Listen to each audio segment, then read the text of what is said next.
Olá, quarto ano, tudo bem com vocês? Então, vamos para a nossa aula de geografia hoje? A nossa aula de hoje é as paisagens e a população do município, tá bom? Então, referente ao capítulo 2 e 3 da parte de geografia. Então, a gente vai assistir essas aulas, vamos prestar bastante atenção e depois vocês conferem tudo no material e façam os exercícios propostos, tá bom? Grande beijo para vocês!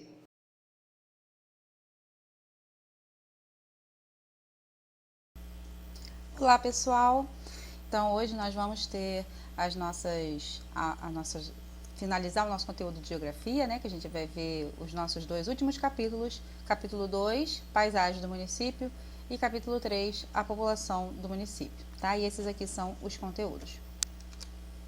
Então, o município é transformado ao longo do tempo. Então, esse título indica que, assim, durante o tempo, né, vai passando os anos, as décadas, as cidades, né, os distritos, enfim, os municípios vão mudando. Então, aqui tem uma foto onde mostra o Rio de Janeiro em 1960, que é nessa foto aqui onde está escrito antes, e o Rio de Janeiro atualmente, isso aqui é a cidade do Rio de Janeiro, tá? Não é o estado inteiro, não, cidade do Rio. Então você vê como é que mudou, né? Olha, quantos prédios, casas, enfim. Aqui mostra um desenho, né, que está lá no livro de vocês também, mostrando ao longo do tempo, ó, 1900. Tinha algumas montanhas, tinha, né, árvores, florestas e um rio aqui no meio. E aí, 40 anos depois, ou seja, em 1940, já abriu aqui ó, uma clareira dentro da mata, já se construiu algumas casas, plantio, ou seja, para agricultura, né, para subsistência, para o seu próprio sustento. Depois, em 1980, ó, já várias casas já foram construídas, pontes, outras casas aqui, bairros, plantações, tá vendo, ó? E menos mata, né? As matas foram diminuindo porque foram sendo desmatados para poder construir as casas. E em 2020, ó, olha aqui, cheio de casas, prédios, indústrias e todo tipo de comércio, enfim, bem populoso, né? Virou uma área urbana, né? As paisagens são transformadas pelo ser humano. Aqui nessa parte, que é a mesma parte do livro, vai estar dizendo que o ser humano modifica o seu entorno, né? A sua paisagem, o local onde vive. Aqui está também uma forma da gente identificar tanto a parte da área rural ou da área urbana, né, que passam por modificações, né?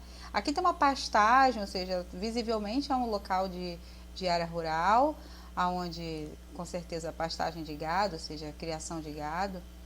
Aqui já é uma cidade, né? Um centro urbano muito populoso, com indústrias, comércio, enfim, tem bastante coisa, né?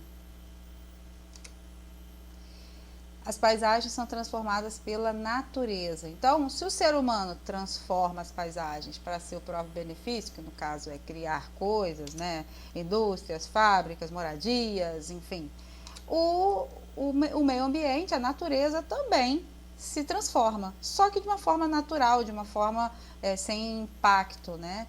Então aqui tem duas paisagens onde a natureza, a própria natureza, transformou ao longo dos anos.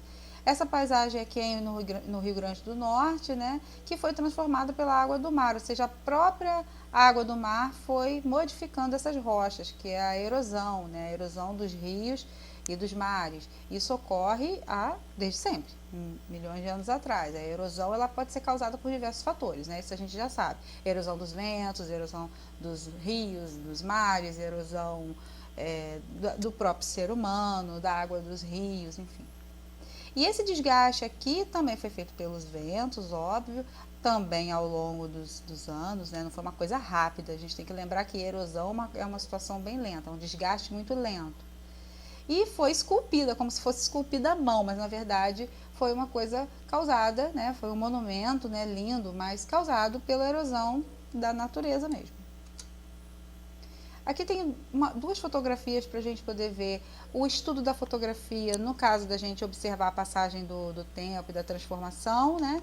ou seja, as fotografias elas servem para a gente utilizar como comparativo. Então essa aqui, ó, isso aí está no livro de vocês também. Parte do centro de Salvador, ó, como é que era em 1906. E aqui Salvador em 2014, ou seja, é o mesmo lugar. Só que você vê que está bem diferente, né? Construções foram feitas, algumas casas, no caso aqui palácios, continuam, né? Mas, assim, a maioria das paisagens foi modificada. Formação da população. Agora a gente já vai entrar no capítulo 3, né?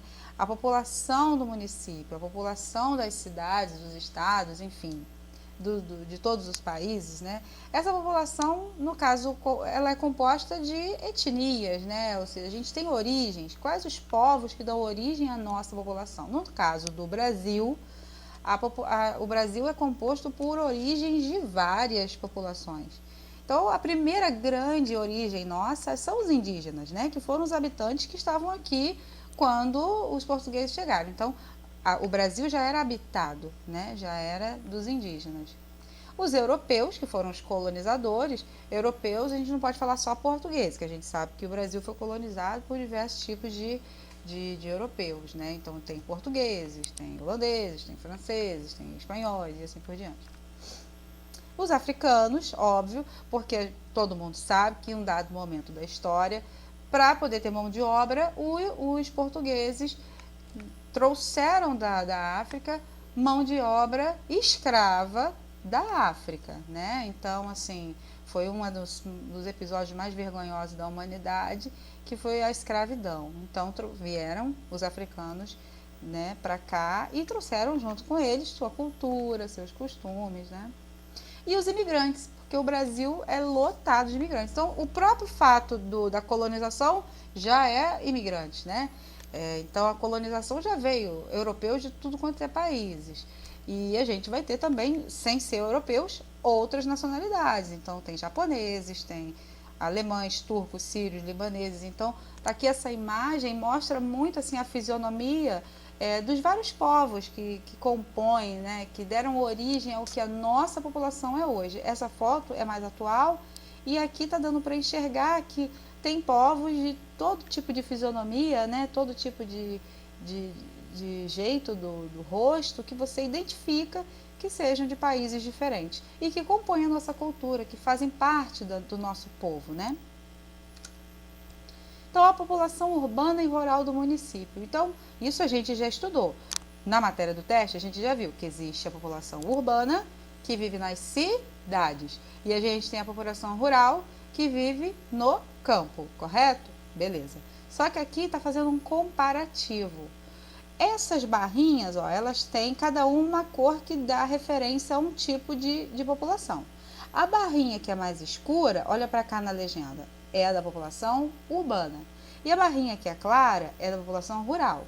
Aqui tá vendo o gráfico que embaixo são os anos, ó, 1940, 1950, 60, 70, 80, 91 e 2000.